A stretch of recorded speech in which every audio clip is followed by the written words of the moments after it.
Welcome back to another episode of Video Game Reviews. Today I'll be talking about Tactics Ogre Reborn on the Nintendo Switch.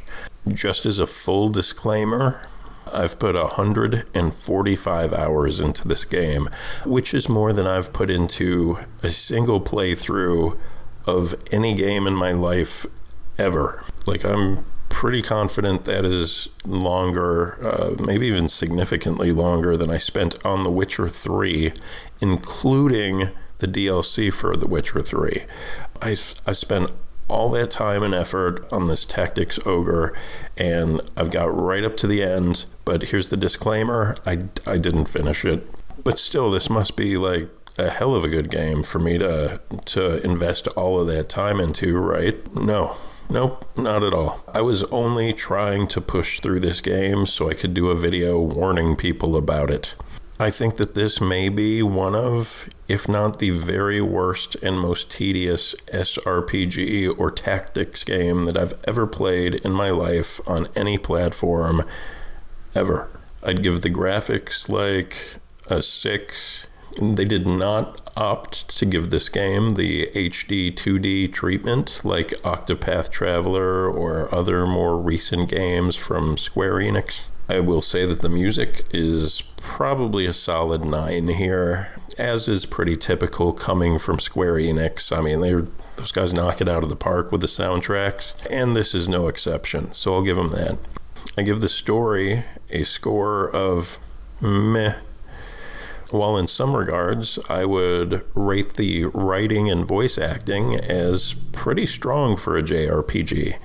I found the characters to, unfortunately, I didn't find the characters to be very compelling, and to be honest, I don't even really remember what the story even was. So essentially, they wrote reasonably well about nothing of interest. Finally, the gameplay and game feel I would rate as maybe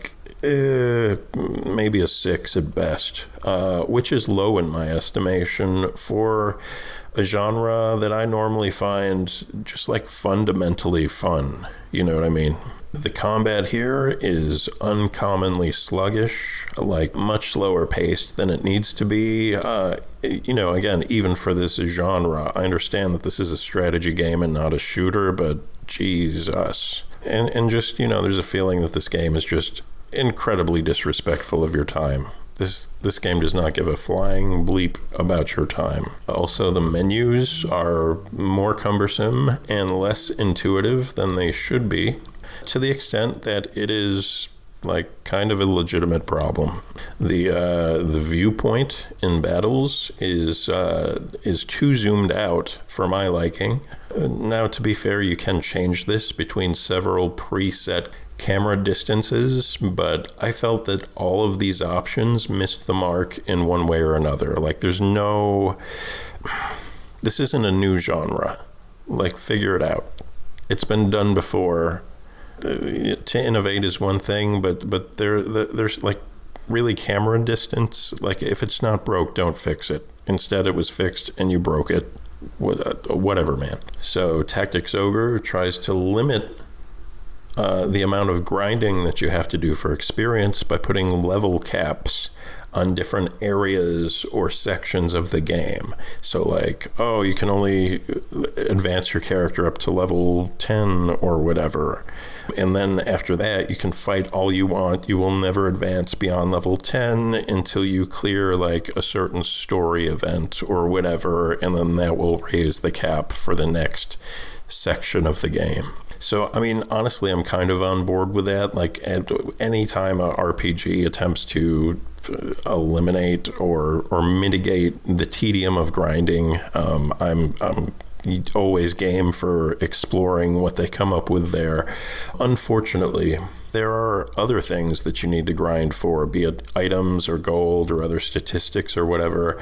So, ultimately it winds up actually being more grindy than your average strategy RPG or just RPG in general. It's very grindy, I would say, not less. So that was kind of a failed experiment in my eyes.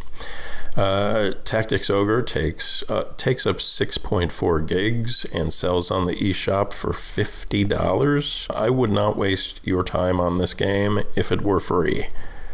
I'm being very serious.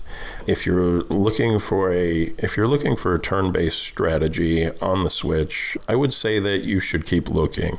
Off the top of my head, I would recommend the Langrisser collection, the Valkyria Chronicles games, or the Mario and Rabbids games, like Kingdom Battle and Sparks of Hope, to just name a few.